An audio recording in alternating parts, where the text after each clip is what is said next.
there. Ice tastes good. Welcome back to Bizarre Podcast Dogs Must Die. My name is Grant. You can call him Chip. And today we are finishing JoJo's Bizarre Adventure Part 5, Golden Wind. Gonna say it right now, last two episodes don't go the way you think they're gonna go. Yeah. What? No. What? No. In any other JoJo part, you'd think, wow, there's 2 more episodes. This is gonna be a really crazy final fight. It's not what you're getting. No, indeed. Instead, in episode 38, Gold Experience Requiem, we follow 3 separate timelines, I guess. Yep. And the one of which that is following the action of the previous episode, like what happens after to Giorno and Mista and Trish. It's what, like 3 minutes of the episode? Yeah. And it's not even where we start, because we start in the flashback timeline. Mm-hmm.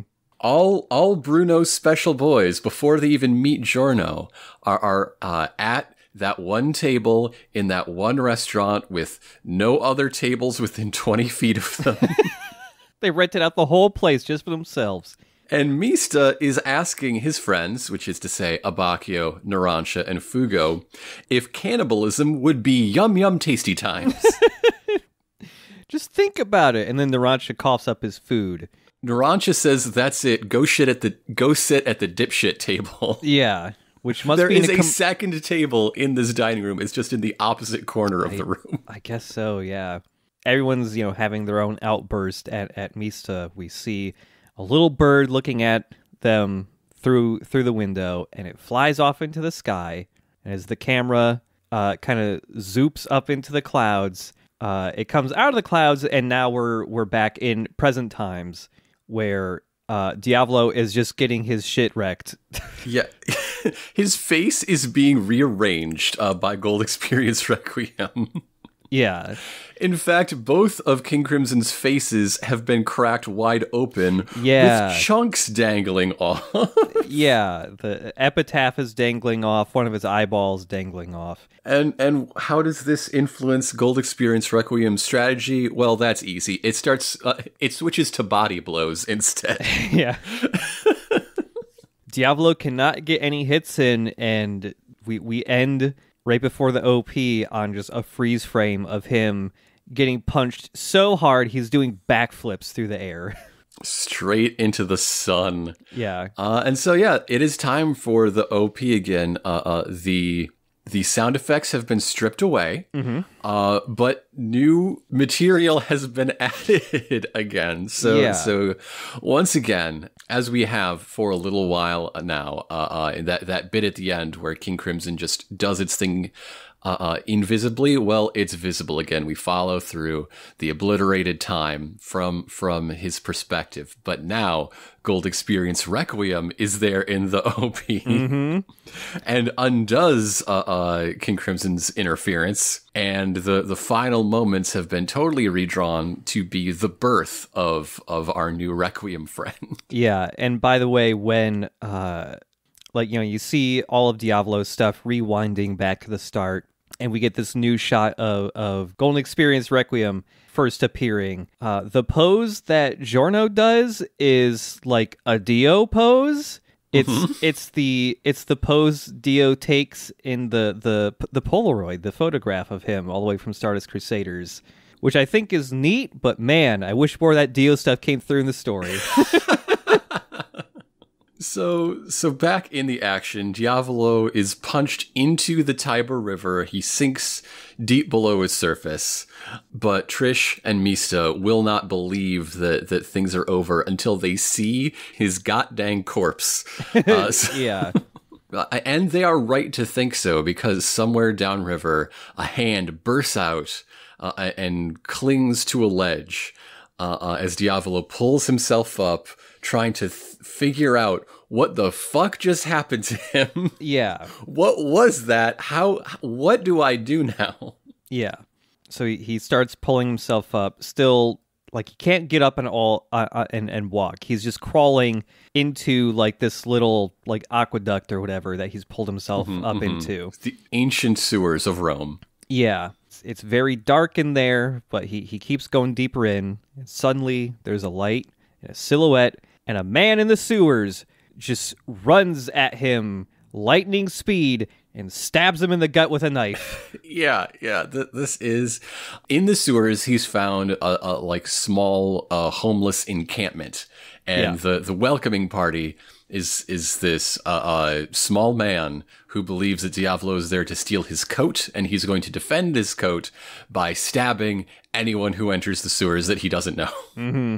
I think what we're supposed to take away from this is that Diavolo is undone by like his own actions, right? That like all of his corruption and crime has caused these social problems or exacerbated them to the point that there is this like feral population of unhoused people who will stab you as soon as they look at you, and take note of the very like prominent framed insert shot of a needle. Yep. I bet these people had drugs sold to them as kids. No.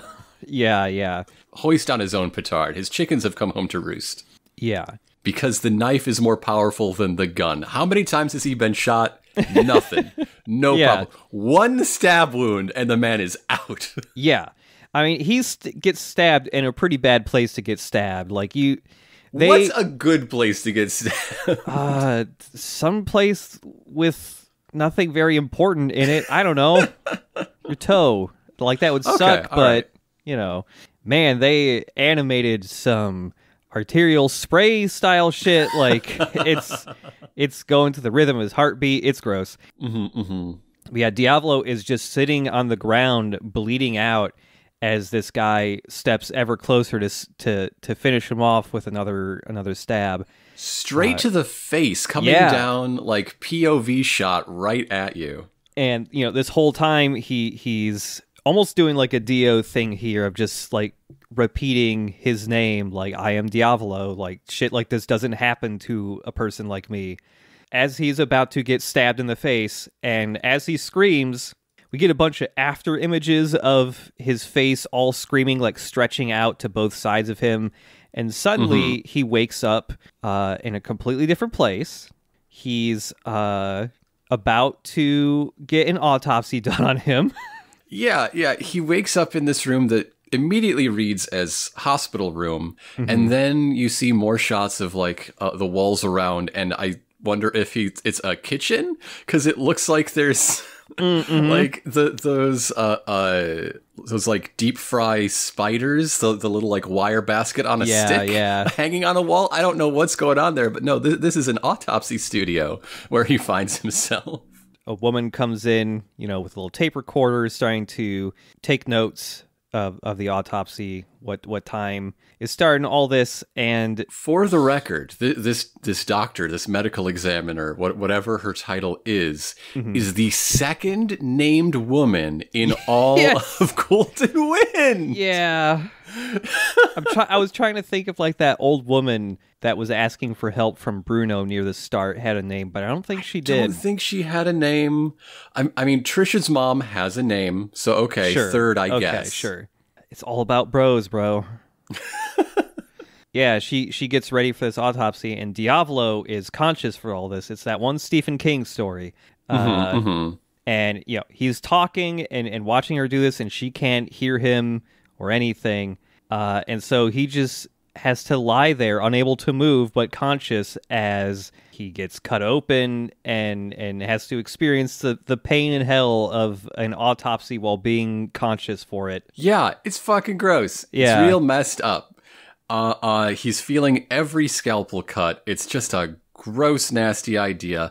And while this lady is just going about her job, unaware that she is an aspect of hell on earth. Yes.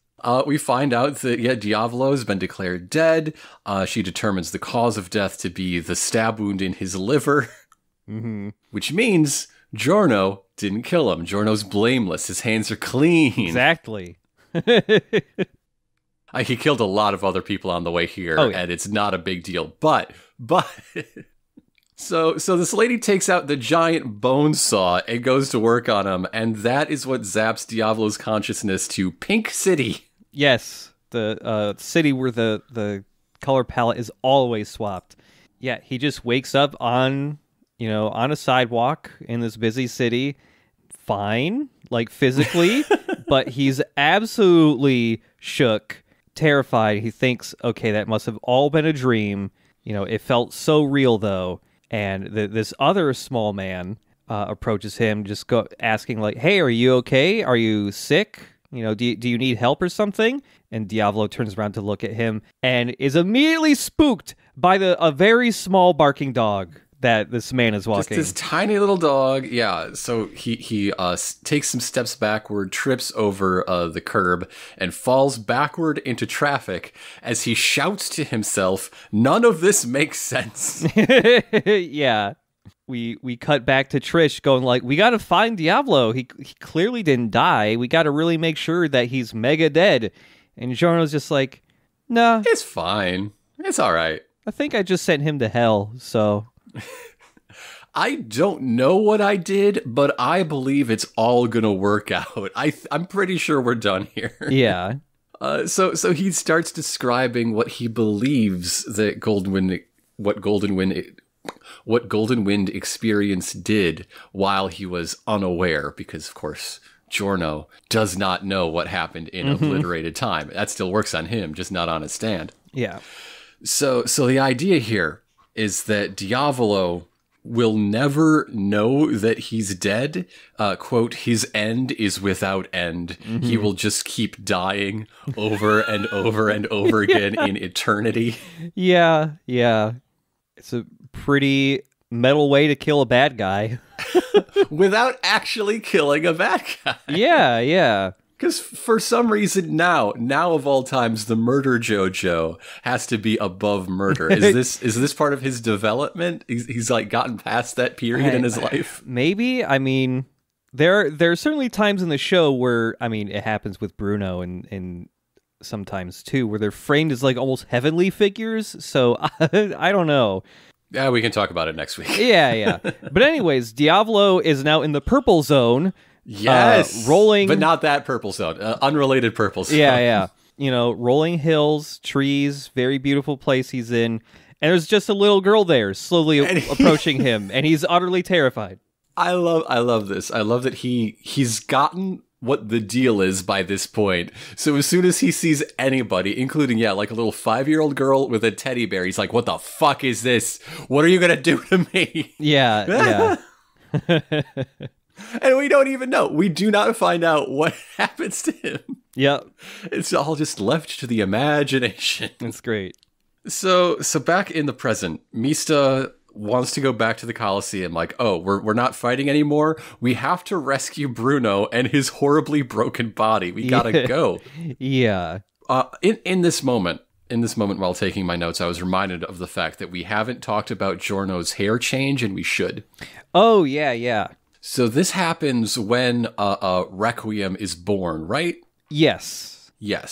And it's, his kind of like braided mullet thing in the back has just become unbraided. He's just got flowing long hair in the back now. And the like coiffed and styled top bits, the transition between the cannoli and the mullet has also come out and is all like windswept and flowing as well. Again, wondering if that's meant to make him look a little more Dio-like, but that kind of goes against could be what his character is becoming now. But either way, everyone's like, okay, we got to go back to the Colosseum, got to help out Bruno. They run off, and Giorno just stays there where he's standing for a little bit. Yeah, Giorno has become very outwardly cold ever since Requiem awoke. Yeah. Ever since he is bearing the burden of the power to shape all of history and time and humanity.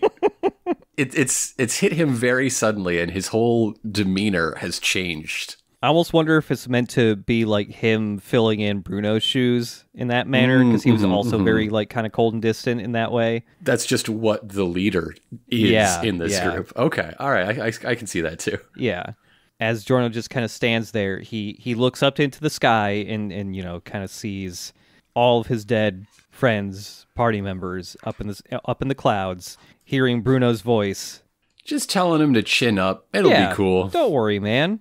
You did it. You did it. Everybody did a great job. It's all gonna be fine. We have emancipated the slumbering slave that is fate. Yes. This is a metaphor that we're going to hear a lot about in the future. But yes, the idea that fate is itself a slave that we are all enslaved to, but it's asleep, so we don't really see the chains. But waking it up is changing the nature of fate. Yeah. Yeah. We're gonna be getting some of that, and now we get to the mid episode title card, which is Golden Experience Requiem, and its stat card is just full. It's just maximum for everything. Yes. The OP stand. So back in the restaurant again, following our cold open finally, Mista is continuing his cannibalism talk with the theory that the reason we don't eat carnivores is because they taste like garbage. His evidence for this is that the flavor of a particular fish known for exclusively eating algae is remarkable and better than other fishes with more varied diets. There is something to this, right? Like catfish connoisseurs will be able to tell the difference between a wild catfish and a farm-raised catfish just on its diet, right? Yeah. And so therefore, he goes on to say that if this fish demonstrates this idea I have, and this idea I have means that we, meat-eating animals, must taste like ass. Is this why he's so concerned about vegans later? Maybe. Is he trying to find someone to eat? He's going to hang out at the health food store and stalk victims. This doesn't apply to Mista because he's one of the only few that lives. But I was about to say, maybe it was good that Mista died so he didn't become like a vegan serial killer. But and now he's still around. He may. Oh, no. And shocking everyone, Abakio is following Mista's logic and is like, yeah, you might have something to do that. While everyone else is like, no, the reason we don't eat cats is because that's a monstrous thing to do. They're our friends. Yeah. Like the conversation just keeps going, and eventually Fugo is like yelling at Narancia, like, don't encourage him! Just stop it! And that is when Bruno shows up, because there's a job to do. Turns out Leaky Eye Luca, that guy no one likes, has been severely hospitalized, and it's their job to figure out why. Yeah. No one really cares that Leaky Eye Luca has been hospitalized. Like, Narancia just says... Because he sells drugs to kids! Yeah, Narancia's just like, I fucking hate that dude!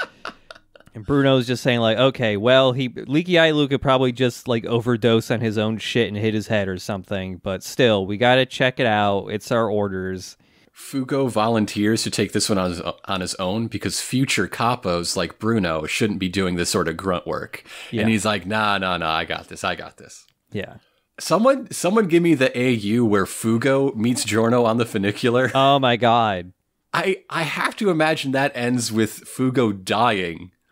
And then Giorno's like first obstacle is going through the rest of the crew one by one, and he has to do the whole show solo. Oh man. So many more snakes in that version. Does part of Giorno's body get melted off before he knows he can fix that? I don't know. Oh god, he figures that out way earlier. Oh, okay. Yeah. Oh man, Bucciarati was holding him back. Oh man. But yeah, in like a different room in the restaurant, this guy is waiting there. This tiny little man in a fancy suit. Fugo's like, hey, I ran a background check on this guy. He's an honest and ordinary dude. But he is seeking an audience with the city's most beloved mafioso. Yeah, his daughter died 6 months ago. And Bruno tries to cut him off. He's like, hey, if you are an honest, upstanding taxpayer, then you need to get the fuck out of here. Because once you do business with me, you're a filthy crime dog forever, down in the gutter with the rest of us. Come on. You don't want that. You're a good boy. Get out of here. Go. Yeah. You're going to be in so much debt. Just go to the cops. And this dude is like, okay, I work for my family. I believe in the law. I raised my daughter, as good as I could, try to, raise her right. But my only daughter, she was turning 17 last September. And, hey, can everyone else like leave and can I tell a story only to you, Bruno? And he says, no. No. Continue. So he found out through his wife that like his daughter had a boyfriend, and her boyfriend is like a novice sculptor, and he's much older than her. And he's rude. He never He's introduced rude. himself to her father. That's just simply not done. And so one day, his daughter jumped off an 8-story building holding a big stone orb. Yeah, yes. And fell to her death. And, you know, he falls to his knees weeping while telling this story. So obviously, in times like these, you seek out the aid of the mafia, especially the magic mafia. Yeah. And he opens up this giant briefcase stuffed with money in order to, like, wreak vengeance on this sculptor who's clearly at fault. Mm-hmm. Like, Bruno's just like, wait, you're saying this was murder? Jumping off a building holding a big orb?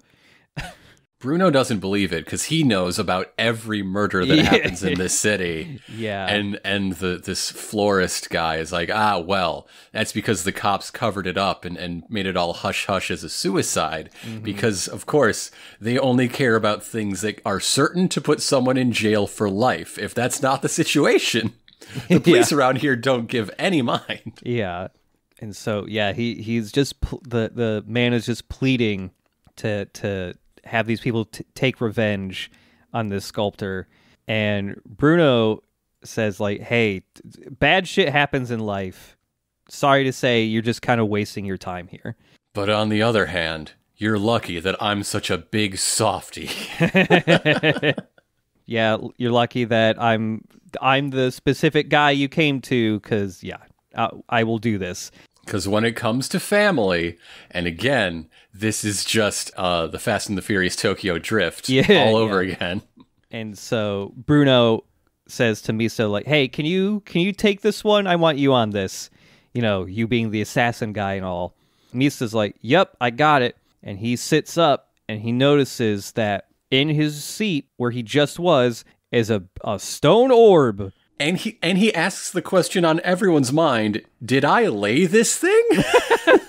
And there's like a character like etched into it. It's like an X with like 3 sides of a square surrounding it. This stone orb is like bigger than a beach ball. It's like the size of a large pumpkin. Yeah. Like not a record setting, oh wow, look at this amazing pumpkin, but like you look at it and think, that's an unusually large pumpkin.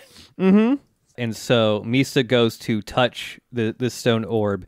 And as he does, like, sparks fly out from it. And he gets little blisters, like, forming on his finger that are the Japanese characters that form the phrase, kill me! And Abakio acts like the stone has always been in the room. Yeah. And Misa's just like, fucking what? Okay. And so he goes to grab the orb and bring along with him. And then we kind of just cut to a little bit later when Bruno is giving Mista and Fugo the info for the hit, the photo of the guy, the address, all that. And instructions to put the dude in a wheelchair for the rest of the decade after he confesses, because, quote, we're not assassins. Well, those are those other guys. Yeah. Just incapacitate him for several years and just get him confessing on tape. So while they're in the parking lot of the restaurant, Mista sees the orb. Another orb, the same orb? I don't know. And so he goes to check out that orb. It's very mysterious. And Fugo, who's ready to get a move on, shouts out, "What's the damn holdup? Need a shit?" The orb he's seeing is like directly behind the wheel of a car and is kind of cracked apart a little bit, like it got ran over or something. And when he gets closer to this orb, he sees that there's like construction going on nearby the car where there are, I guess, just rocks. There's a lot of masonry being done. They're definitely laying like bricks to build up a wall here, but there's also just big round rocks here on a cart. But yeah, Mista need a shit, and so he he just kicks that orb he saw, and he just gets in the car. So now they're driving down the road on the way to these two missions, and Mista is really wishing that this story had more detail, as the flower shop owner told it. What do you mean weird? There's a lot of ways a rock can be weird. I want it's not very helpful. Yeah. So as he's complaining about this, he sees the stone waiting at a bus stop out the window. Yes. Yeah. And then another, and then another, and he's freaking out about it. Yeah. And by the way, I believe the X with the square around it, like the unclosed square surrounding it, I think that's the character for Death? Oh, I thought The Rock voted. Oh, well, yeah. Yeah. It's the same character, I believe, that appears in Cloud's cross/limit break. It's the thing he draws while he's cutting stuff up with his sword. I think you're right. Yeah. But yeah, he keeps seeing this stone and freaking out. He's getting accused of being like drunk. Like, how much wine did you drink? And he's getting pissed off.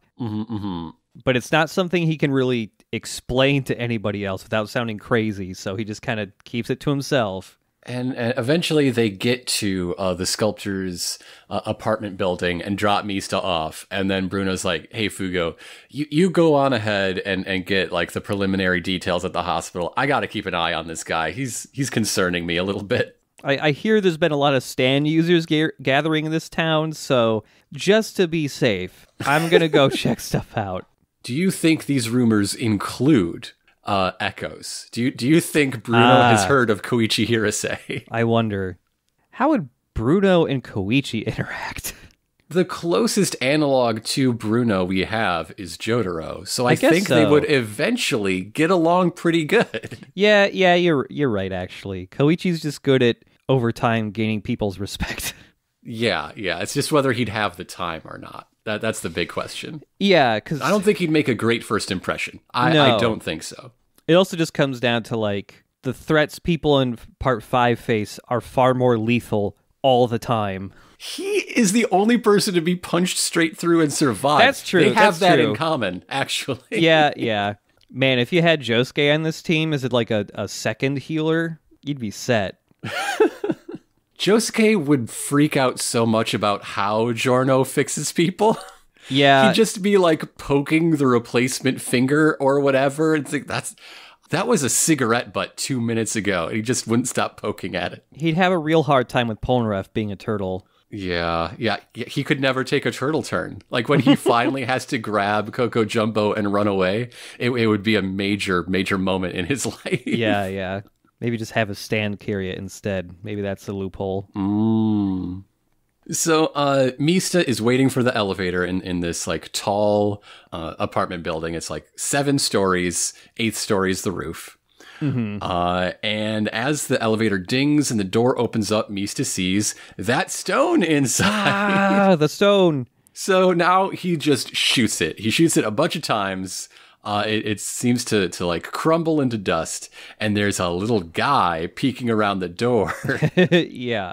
And our cliffhanger image is that stone did not totally fall apart. No, instead, the bullets have left it sort of rough sculpted into the shape of a dead, drooling Bucciarati. Yes. Yeah.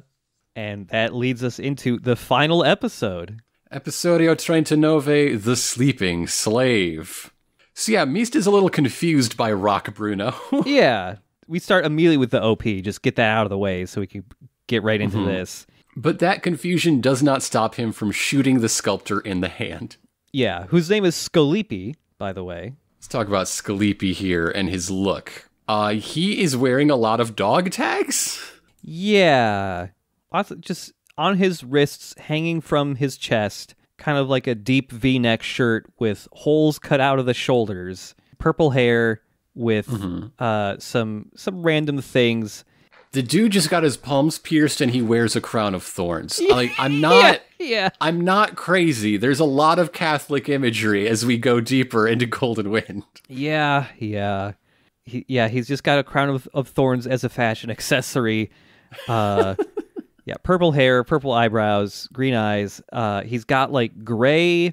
It's not eyeshadow. It's like it's not even directly like on the lid of his eye. It's just like the space below his eyebrows has been shaded gray. Mm-hmm.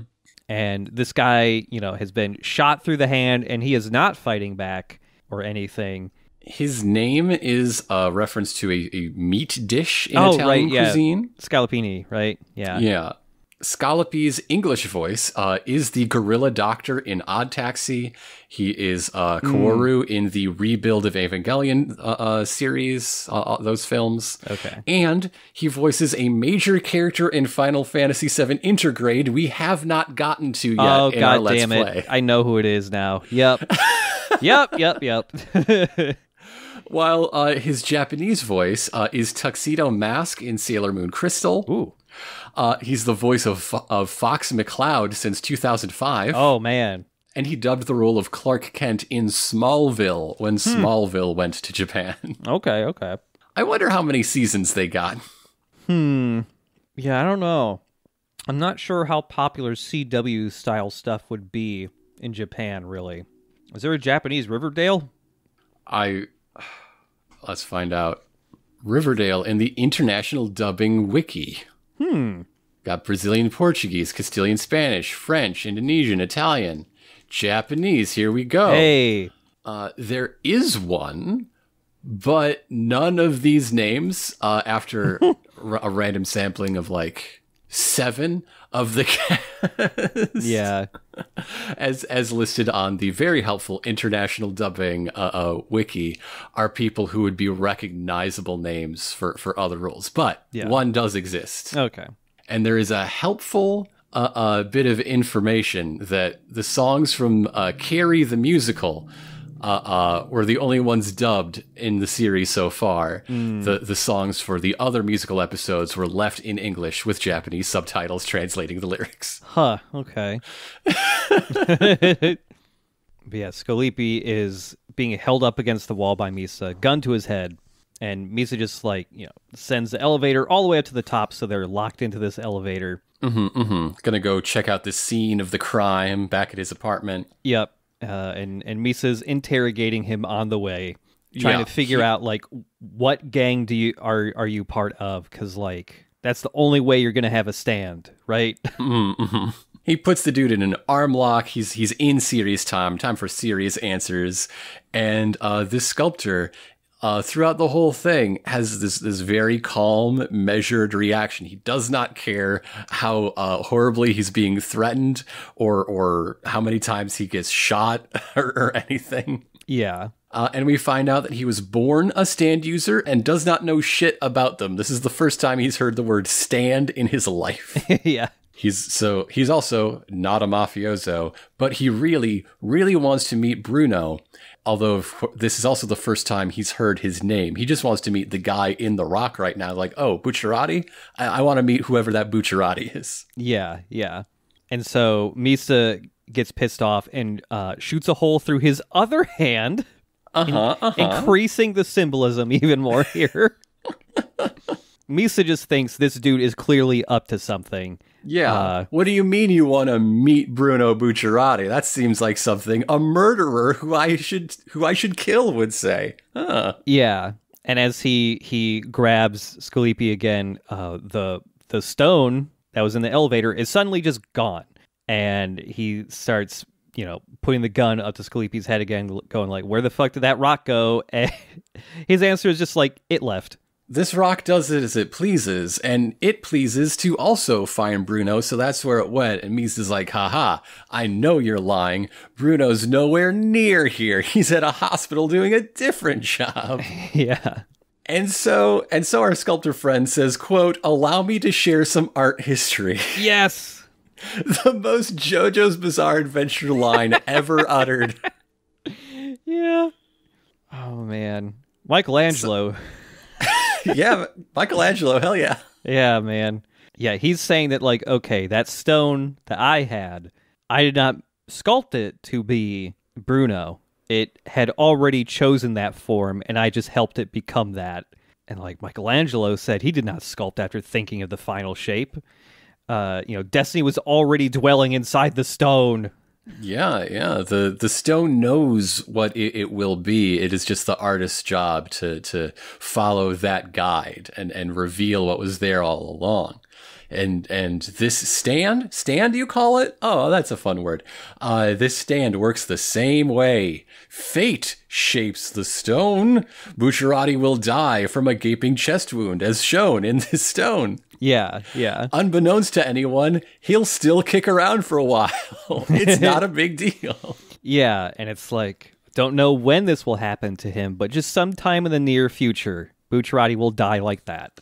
Yeah, like, I don't know, what, 4 days, 5 days from now? Yeah. So this stand is named Rolling Stones, or just Prophecy Stones. Prophecy Stones. Not nearly as good. I don't know. I think Prophecy Stones might be better because Rolling Stones just sounds so flatly literal. I don't... Yeah, okay. It's not evocative. It's just like, oh, what's the connection between the Rolling Stones and this thing? It's a round rock. That's what it is. Yeah. Although there is the Rolling Stones Sticky Fingers like connection, that's something, but I don't know. I'm just not into either name, frankly. Yeah. So Misa's just like, hey, what the fuck is that stone doing? Sleepy just says, if Bruno touches that stone that's sculpted to look like him, he will die without pain. Like instantly. Instantly, yeah. That's how it goes. You either die like it shows you soon, or you just touch it and go, ah. Yeah. And the sculptor would really like to know what Bruno's last words are. Yeah, he's really interested in hearing whatever that's going to be. I'm kind of interested in checking what Bruno's last words are. And it's multiple choice. Yeah, which... What did he say before he died the first time? What did he say before his soul went into heaven? And what's the last thing he said to Giorno afterward? Mm-hmm. He has 3 last words. All 3 of them are basically just like, it's cool, man.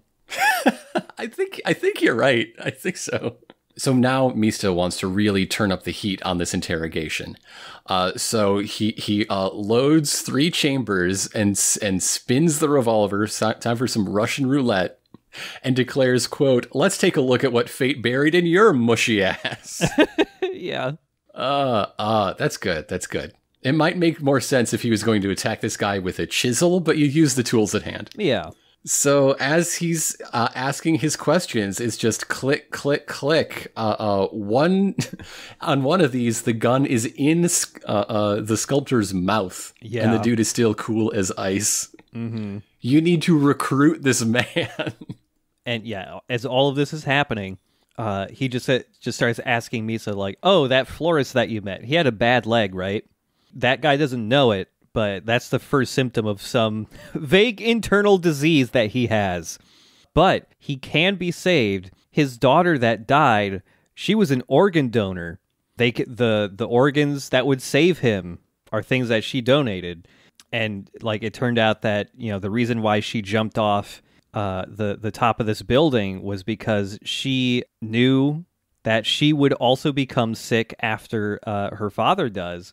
And she chose to touch the stone that was in the shape of her to die, painlessly so that she could save her dad's life. This is more of a Thus Spoke Rohan story at this point. Yeah. It really is. Yeah. This is the point where we have to explain all of the mysterious stuff right at the end. Because, there's a cool explanation, I promise. Let's just hit pause so you get it all. Okay. Yep.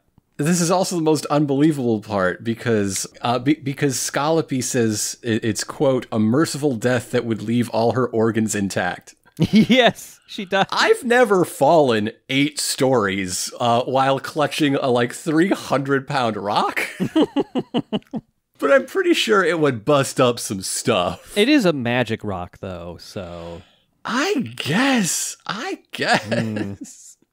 But all of this is not assuaging Mista. He's not comforted. He's not even believing it. So he pulls the trigger one more time, which is now a 100% chance of being a bullet, except the gun misfires and all the Sex Pistols pop out to blame number 5. Mm-hmm.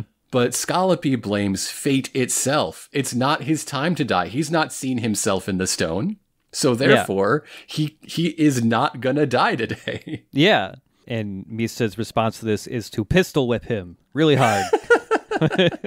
In the apartment, Mista whips out his phone. He calls up Fugo and finds out that Bruno is indeed in the building.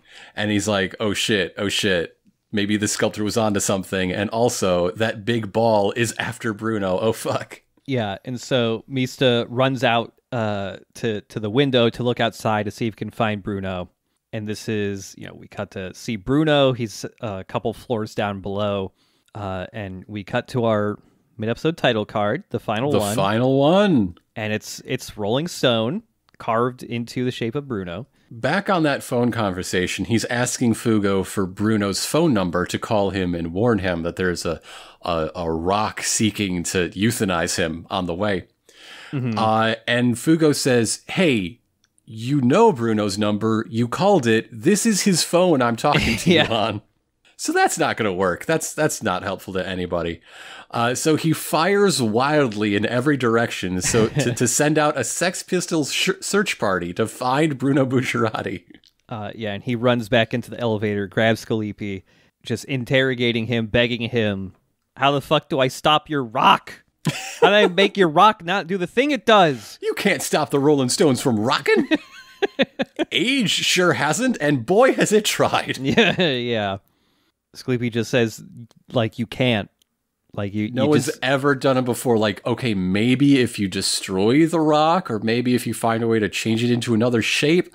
I honestly don't know. I'm just spitballing here. Please stop beating me. Yeah, I don't like it. It takes him a while to respond because it seems like he maybe just been beaten unconscious. And the Sex Pistols are zooming around, and one of them has found Bruno, who is walking up the stairs, and at the very top of the stairs is the Bruno rock.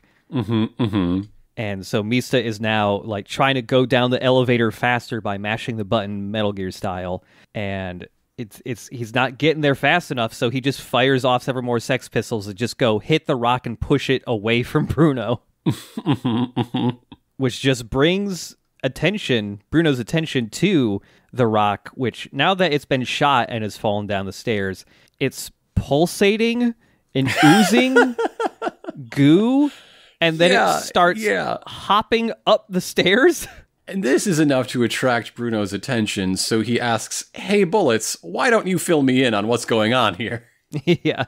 But yeah, this rock is approaching. It is coming at him, and so he has to defend himself. And he shouts, in the dub, of course, go Zipper Man, to which number 7 shouts, no, don't go Zipper Man! It's so good! I love the cowboy bullet. Yeah, he's great. Before Sticky Fingers can punch the rock, 3 more bullets shoot out and deflect it away from Bruno. Mista just runs up those stairs to meet Bruno. Tackles this rock. Yeah, he's like, don't fucking touch this rock! And get really far away as fast as you can. And as he's doing that, the rock is just kind of sinking, just passing through the floor.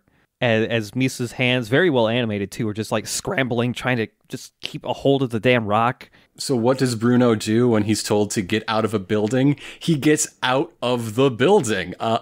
Sticky Fingers opens up a zipper, and then he hangs on the pole, like rappelling down the side. But the rock pushes through the zipper before it closes behind him. And Mista just jumps out and grabs this rock while it's an inch from falling down onto Bruno's nose. Yeah. And so now Mista is plummeting multiple floors down to the ground, thinking just like, hey, if I smash this rock in this fall, maybe I'll save Bruno. But he doesn't just like wait for it to be smashed. He takes the rock and thrusts it into the side of the building as he's falling, just dragging it. Yeah, just trying to like shave off or have it like clobbered by the brick wall all the way down. And this is the Mista thing. Again, Mista is next to Bruno, the most ready to die at a moment's notice for his goal. Yeah. But he doesn't. But he doesn't because this is still a Fast and the Furious story. He lands on the roof of a car, which means he takes no damage. Yeah, it's Fugo, actually. He just drives in to intercept Mista on the and just annihilate the roof of the car. And that rock is now just rubble and dust in a pile at the bottom of this building, like right by the taxi gate, I guess. Mm-hmm. And so now it is time for everyone to debrief and try to figure out what happened here. And Meest is like, well, he did something. He's certainly involved in the girl's death, but I wouldn't really put him at fault. Yeah. Anyway, I still put him in the hospital for a few months all the same. I think we're square. Yeah. And meanwhile, the whole time Misa's explaining this, you can see in the background a bloodied Fugo just kind of flopping out of the crushed car. And remember, we see him tomorrow, the next day, and he's fine. Yeah, he's fine. He's fine. They didn't even need Giorno. They already had some type of healing factor. Like, the only reason it's the next day is because that's how long the lighter test takes. Like, yes, yeah. We're seriously 16 hours from the plot for real beginning. Yeah. Yeah, they're debriefing and walking away from the building since their car is just totaled, and they're talking about like, okay, well, we didn't get a recording of that, but you know what, we'll just have Moody Blues just rewind and we'll get the confession and all that, because Mista is trying to explain what happened and why and what it means and why he did what he did, and he's kind of not really, he hasn't really organized his thoughts, but also it's a strange experience to try to explain in the first place, you know? Yeah. Things are more difficult when the stand isn't a guy what punches and also does another thing. Yeah. So they're just not getting it, not understanding what he's going for, and Bruno's like, okay, I gotta go check out this Lucas situation. You stay behind, because I don't know what the fuck you're on about. And now imagine this AU. Yeah. Where Mista's the one to meet Giorno on the train. Oh my god. I think Giorno would convince Mista much the same as he did with Bruno. I think so. But when he comes back, he's just like, okay, there was a frog, and it's very important to know about this one tourist from Japan. I never met him, but I think he's vital to... And everyone would be like, what the fuck? What the fuck, Mista? What? What? Okay. Let's get the VCR stand out again. Gotta fucking watch the show ourselves. And as everyone is walking away from the building, we can see that Skleepy has made it down to the first floor, kind of watching them. I love how angry Fugo is about this conversation. Yeah. He just turns to Bucciarati and he's like, Bruno, this motherfucker is too dumb to live. I hate him. He's my very best friend. Yeah, I miss Fugo a little. But Skleepy is watching them from the shadows, thinking to himself, like, man, all of you guys could have just taken the easy way out and died a painless death. And we see the rubble of the stone. A lot of it's getting swept away from the wind, and it reveals that what's left of the stone is carved into the faces of every member of the gang who is going to die in the near future. It's not just Bruno, it's also Abbacchio and Narancia. Yeah. As the dust blows away to reveal them. And if you remember, when was the boss's fate really sealed? When his face was shown in stone, huh? Yeah. Huh? There you go. So our sculptor poet keeps monologuing about how maybe these boys really do have some fire in their belly, some kind of moxie that's going to help them rise up against the fate that lies before. Maybe they got a shot. They might be, quote, the sleeping slaves who will awaken to discover some meaning in their suffering. Yeah. They cannot avoid fate, but they'll find something precious within it. And as that is said, the like wisps of wind blowing the some of the rubble of the stone away covers the screen, and we transition to the present day again. We're back. It's the present, yeah. Bruno has picked up and is looking at the arrow that fell out of his stand that I mean, hey, maybe Trish was just talking out of her ass, because that does not look bound forever to me. He's just holding the thing. Yeah. And Misa and Trish look around, and they see a big stone orb right next to a lamppost. And Misa's like immediately starts sweating bullets, like, oh, fuck, I'm the only guy here who knows what this thing is. And he like looks to his right, and Trish is just gone. She has vanished. And he's panicking. Giorno, where the fuck did Trish go? And Giorno's just like, she's right fucking there, dude. Turns out Trish had fallen into Coco Jumbo and Mr. President, which was hiding behind the rock, who is still Polnareff. He's alive. Yes. Polnareff's ghost, Polnareff's soul, much like Bruno's, could not get swapped back because his body was dead. So instead of ascending to heaven, or, let's be honest, it's Polnareff, he's decided to just haunt the key that is a necessary component of the Mr. President stand. Yes. This, I guess, works if we assume that Coco Jumbo's soul did not go to Polnareff's dead body, but got swapped somewhere else for safekeeping. And has come back and brought the Mr. President stand with it, because stands follow the souls, stands are souls in some examples. Yeah. And so now that's where Polnareff just lives, inside the luxury suite, inside the turtle. Yeah. He's the happy, friendly ghost. Yeah, he's just a tiny little ghost that lives inside this luxury suite. And he can pop out of the key, like halfway. Yeah, because he's not in the turtle, he's in the key. Yeah, he could just pop out and just be like, hey guys. Polnareff is like congratulating Giorno on, being able to master the power of the arrow and all this stuff. And he's just like, hey, why don't you keep the key in the turtle with me? And after like every like beat of the narrative in this timeline, Mista is always trying to interject like, okay, and save Bruno. And we're all gonna go save Bruno now, right? Come on, let's go. Yeah. Including at one point turning to Giorno like, hey, why aren't you coming? You want me to rub my gun on his wounds? I mean, some people might be into that. It's a little Cronenberg-y, but in this case, Polnareff is about to turn to Mista and explain why that's not really on the table. Because, he knows where all of the ghosts are. He's like on the ghost listserv.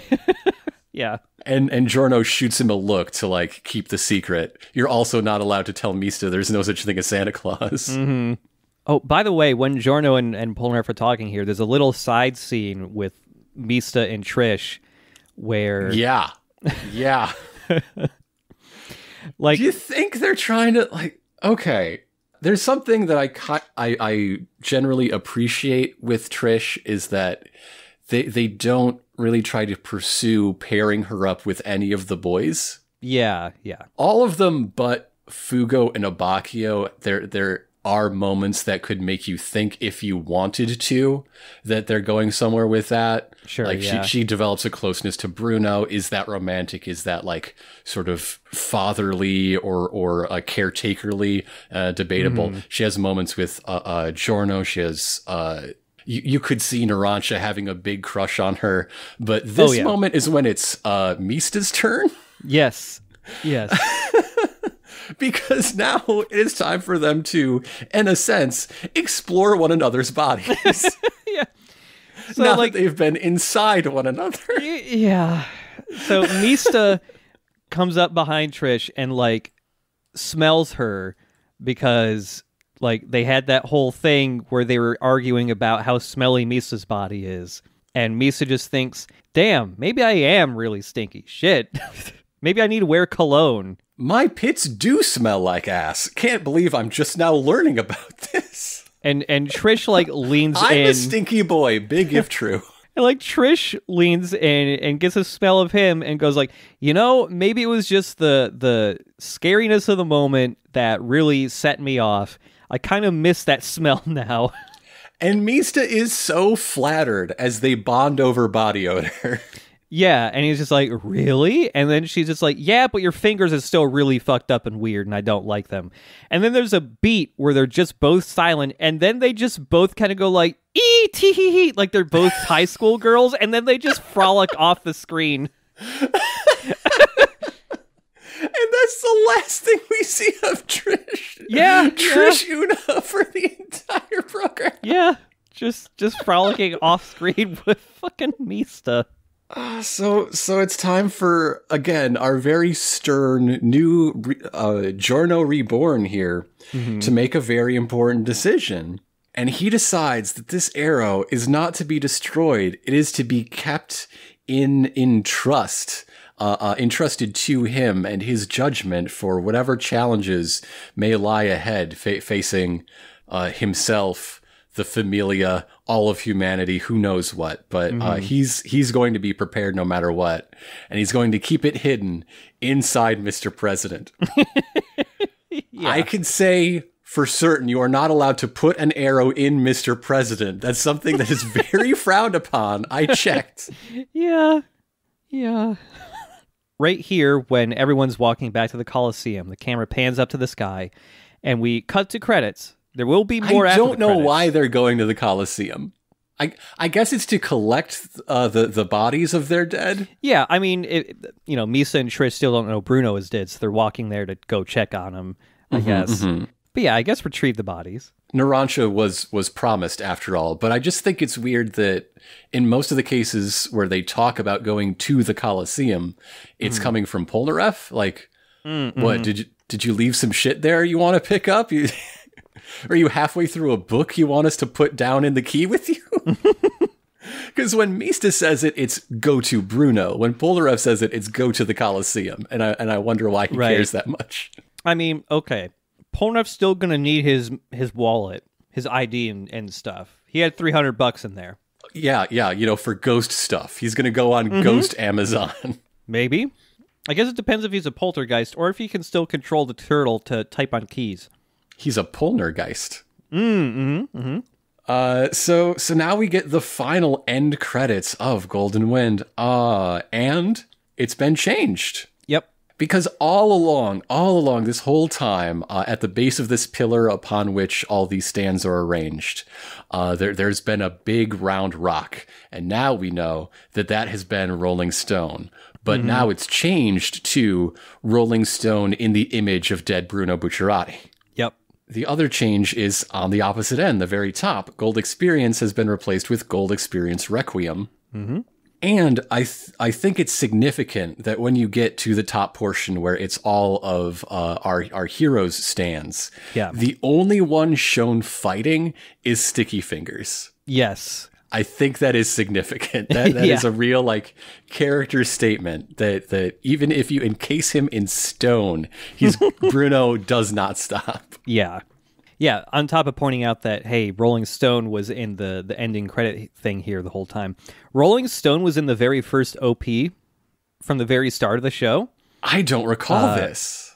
Yeah, really close to the start of the first OP. There's that part where you see a statue, the camera pans up it, and it's there very briefly and slightly in shadow, but at the base of the statue, Rolling Stone is there.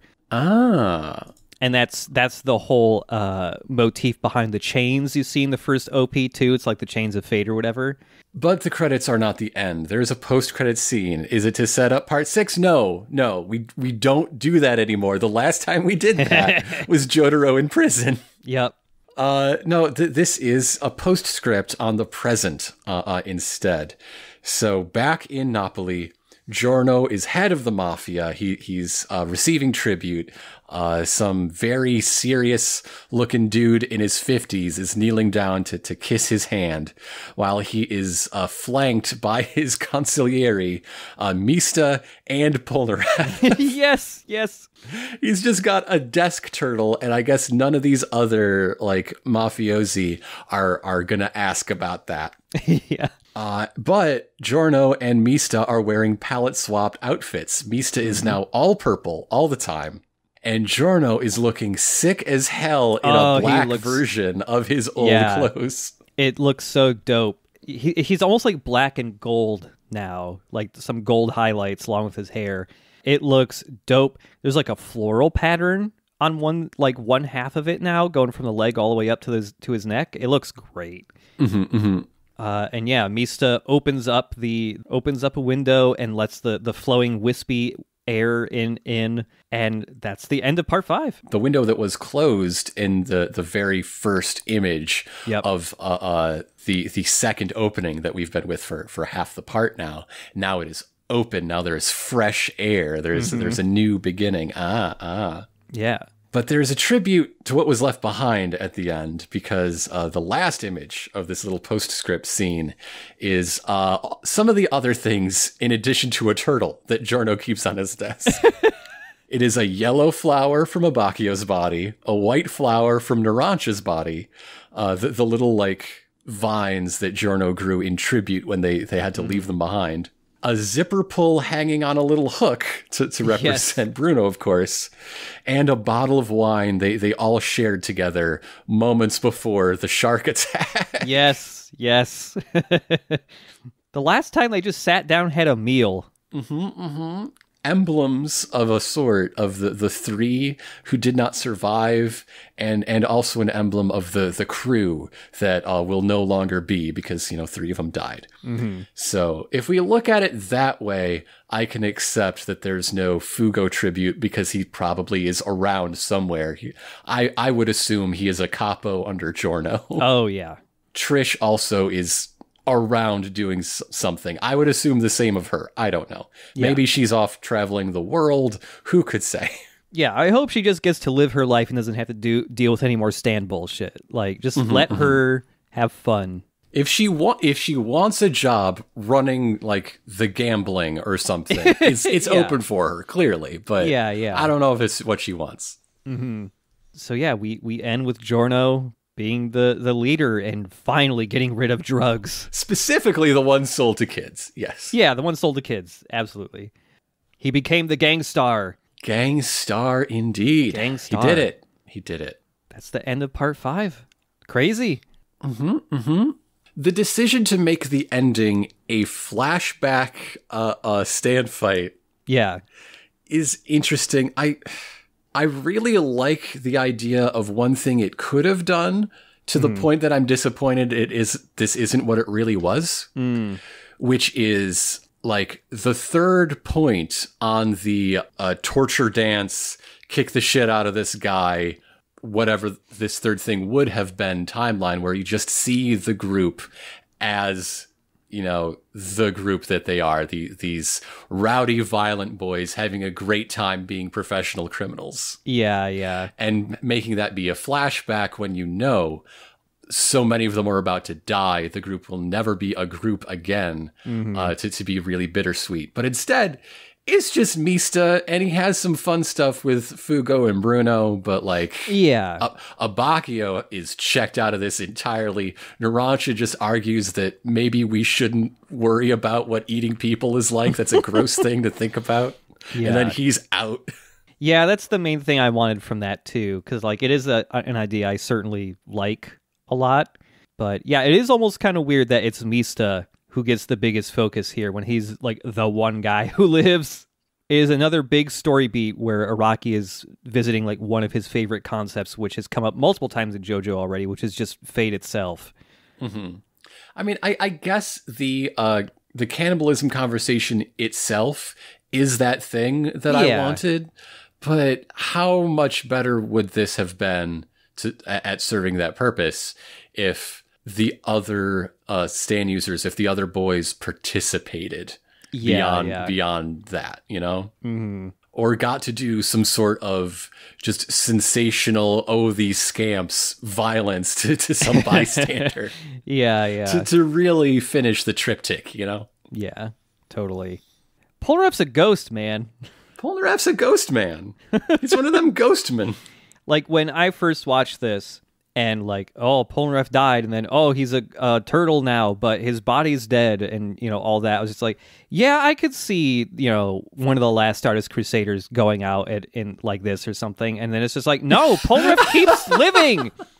Polnareff is See him cursed. going out as a turtle. Yeah, Polnareff is cursed to just outlive everyone else. Well, I mean, he seemed to be under the belief that this was a temporary situation. Yeah. That he could not haunt this turtle forever. Mm-hmm. In the English dub, at least, he does phrase it as, I've decided to hold on to this turtle for a little while longer. But, yeah. Maybe the Speedwagon Foundation will start researching ghosts a little more seriously now. Finally. They've been so lackadaisical with it. Yeah. But yeah, I have more thoughts, but I figure I'd save them for next week's episode, for sure. But, man, we're kind of caught up. When we started this, when we had this idea, this was the end. Yeah. This was supposed to be the finish line. But then they went ahead and announced and partially released part 6 while we were in the process. So this is no longer the end. That's going to be the end. Yeah. And maybe that won't be true by the time it comes around either. Yeah, who knows? But we'll see. We'll see. There was some people digging around, because people have always been able to kind of suss out when there might be more JoJo anime news because the name of whatever upcoming part that needs to be adapted will have a new trademark filed for it several months in advance. Naturally, yeah.